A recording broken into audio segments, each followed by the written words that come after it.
क्या आपको भी पसंद है रहस्यमयी और रोमांचक कहानियाँ? यहाँ आपको मिलेंगे सबसे बेहतरीन फिल्मों के डीप एनालिसिस, अनसुनी कहानियाँ और छुपे हुए राज। तो तैयार हो जाइए, क्योंकि हम लेकर आ रहे हैं एक नई दुनिया रिया इनसाइट्स पर। नमस्कार दोस्तों, आज हम आपके लिए लाए हैं एक बेहद प्रेरणादायक और मनोरंजक film I am losing weight की पूरी कहानी। यह फिल्म एक युवा लड़की के वजन घटाने की जर्नी और उसके जीवन में आए बदलावों को दिखाती है। अगर आप भी कभी वजन घटाने की कोशिश कर चुके हैं, तो यह कहानी आपके दिल को जरूर छू जाएगी। तो चलिए बिना किसी देरी के शुरू करते हैं।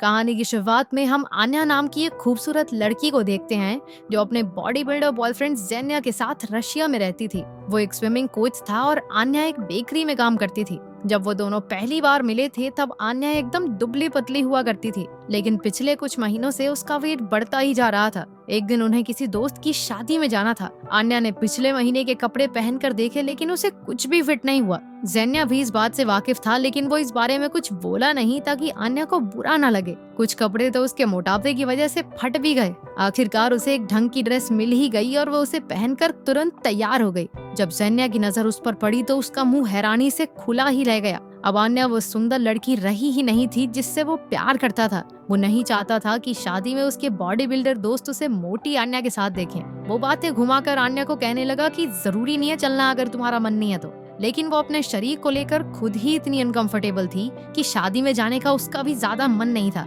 जेन्या के जाने के बाद आन्या ने कपड़े बदल कर अपना वेट चेक किया। वो पूरे 76 किलो की हो चुकी थी। उसे अपने मोटापे से शिकायत तो बहुत थी, लेकिन उस पर काम करने का मन नहीं करता था। अब भी उसने तेल में गर्मा गर्म पकौड़े तले और मजे से फोन चलाने लगी। फोन पर उसने जेन्या और कुछ दोस्तों की शादी की तस्वीरें देखी। उसने जूम करके देखा कि जेन्या के आसपास की सभी लड़कियां एकदम पतली और फिट थी। ये देखकर वो और दुखी हो गई। तभी उसके सामने एक वीडियो आई जिसमें एक लड़की जेन्या के गाल पर किस कर रही थी। ये देखकर वो झट से तैयार हुई और पार्टी के लिए निकल गई। जब आन्या शादी की पार्टी में पहुंची तो उसने देखा कि जेन्या उसी लड़की के साथ चिपक चिपक कर नाच रहा था। आन्या को ये देखकर बहुत जलन हुई और वो उन दोनों के बीच जाकर नाचने लगी। जेन्या भी उसे देखकर हैरान रह गया, लेकिन फिर भी उन्होंने डांस जारी रखा। आन्या को देखकर वो दूसरी लड़की मुंह फुलाकर वहां से निकल गई। कुछ देर बाद जब वो दोनों बैठकर खाना खा रहे थे तब आन्या ने पूछा कि वो उस लड़की के साथ डांस क्यों कर रहा था। बस इसी बात पर उन दोनों में बहस छिड़ गई और जेन्या ने चिढ़कर कह दिया कि वो उससे तंग आ चुका है और उसका ये मोटापे से भरा शरीर उसे पसंद भी नहीं है। जब देखो बस खाती रहती है और कुछ काम है तुझे। ये सुनकर आन्या की आंखों में आंसू भर गए, लेकिन इससे पहले कि वो कुछ कह पाती, हमारा नया शादीशुदा जोड़ा वहां आ पहुंचा। आन्या की मुस्कान उसी वक्त गायब हो गई जब लड़की ने उससे पूछा कि वो प्रेग्नेंट है क्या। इसके बाद जेन्या उसे हमेशा के लिए अलविदा कहकर वहां से चला गया। अगले सीन में आन्या रोते हुए अपनी माँ के घर जा रही थी। उसे अब कोई परवाह नहीं थी कि आसपास देखने वाले क्या सोचेंगे। आन्या ने रोते हुए अपनी माँ को बताया कि उसके बॉयफ्रेंड ने उसके मोटापे की वजह से उससे ब्रेकअप कर लिया है। उधर मम्मी जी ने समझाते हुए कहा, बेटा तू मोटी थोड़ी है, तेरी तो हड्डियां भारी हैं। इसे सुनकर तो आन्या और बुरा महसूस करने लगी। अगली सुबह उसकी दोस्त नताशा ने उसे अपने घर बुलाया। आन्या ने उसकी बालकनी में एक बेड फिट कर लिया और वहां बैठकर जेन्या की बुराई करने लगी। पता चला कि जेन्या पिछली रात उसका सारा सामान नताशा के यहाँ छोड़ गया था। जब तक वो नया घर नहीं ढूंढ लेती तब तक नताशा ने उसे अपने साथ ही रुकने को कहा। इसके बाद आन्या रो रो कर बस जेन्या की बुराई किए जा रही थी। नताशा और उसके पति ने उसे शांत करने की बहुत कोशिश की, लेकिन कोई फायदा नहीं हुआ। अगली सुबह नताशा ने उसे अपनी एक फ्रेंड की कहानी सुनाई जो बिल्कुल उसके जैसी हालत में थी। उसके बॉयफ्रेंड ने भी उससे ब्रेकअप कर लिया था क्योंकि वो मोटी हो गई थी। लेकिन आन्या की तरह रोने धोने की बजाय उस लड़की ने जिम जाना शुरू किया और 1 महीने में मॉडल जैसी पतली हो गई। उसके बॉयफ्रेंड को बाद में इतना पछतावा हुआ कि उस लड़की को वापस पाने के लिए उसने पूरा ऑफिस फूलों से भर दिया। अगली सुबह आन्या जिंदगी में पहली बार एक जिम में पहुंची।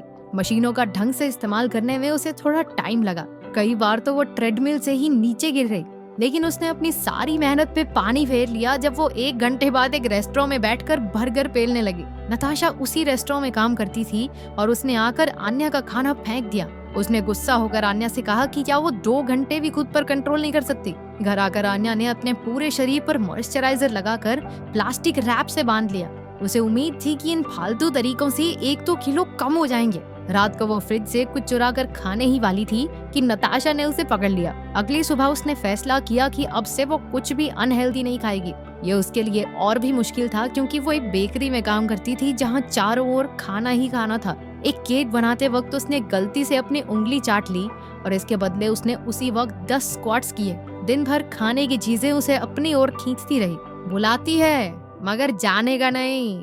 और ऐसे ही आन्या ने पूरा दिन खुद को कंट्रोल किए रखा। शाम को वो कमरे में केक के साथ बिल्कुल अकेली थी। कुछ मिनट तक तो वो उसे घूरती ही रही और मन में उसे खाने का कोई ना कोई बहाना सोचने लगी। आखिरकार उसके सब्र का बांध टूट गया और वो एक ही बार में आधा केक खा गई। अब उसे एहसास हुआ कि शायद उसे ईटिंग डिसऑर्डर है। वो ऐसे लोगों की मीटिंग में गई जो उसी की तरह हर वक्त कुछ ना कुछ खाने की लत से परेशान थे। वहाँ एक आदमी भी था जिसका नाम है कोल्या। आन्या को सबके सामने बात करने में शर्मिंदगी महसूस हो रही थी, इसलिए उसने खुद को एंजेला नाम की एक जर्नलिस्ट बताया जो उन जैसे लोगों पर एक कहानी लिख रही है। वहाँ मौजूद सब लोग अपनी बीमारी के लिए कोई न कोई बहाना देने लगे। कोई मानना ही नहीं चाहता था कि उन्हें कोई प्रॉब्लम है। ये देखकर कोल्या ने सबसे चिढ़कर कहा कि उन्हें सच्चाई को अपनाना ही होगा। उसने आन्या के झूठ के पार भी देख लिया था। वो जानता था कि आन्या भी झूठ बोल रही है। ये देखकर कि उसकी सच्चाई सबके सामने आने वाली है, आन्या एक फोन कॉल का बहाना करके बाहर चली गई। लेकिन कोल्या ने उसका पीछा किया। वो उसे एक रेस्टोरेंट में चलने को कहता है और फ्री के खाने को आन्या वाला कर दे। हो ही नहीं सकता। कोल्या ने उसे आइडिया दिया कि उन्हें एक दूसरे का फिटनेस स्पॉन्सर बन जाना चाहिए। इसके मुताबिक उन्हें रोज इकट्ठे एक्सरसाइज करनी होगी, कुछ भी खाने से पहले एक दूसरे से पूछना होगा और एक दूसरे का सहारा बनना होगा। आन्या थोड़ी हिचकिचा रही थी, लेकिन फिर उसने सोचा कि ट्राई करने में क्या ही जाता है। अगले दिन से दोनों हर सुबह पार्क में दौड़ने लगे। जैसे जैसे वक्त बीता तो आन्या को एहसास हुआ कि कोल्या सच में एक अच्छा इंसान है। वो अपने मोटापे की वजह से खुद को बुरा महसूस नहीं करता था। उसके साथ रहकर आन्या भी खुद से प्यार करना सीख गई। दोनों एक दूसरे की परेशानियां समझते थे। जल्द ही आन्या का वजन कम होने लगा। जब भी वो उदास होती तो कोल्या के साथ गला फाड़ कर चिल्लाने के बाद वो शांत हो जाती।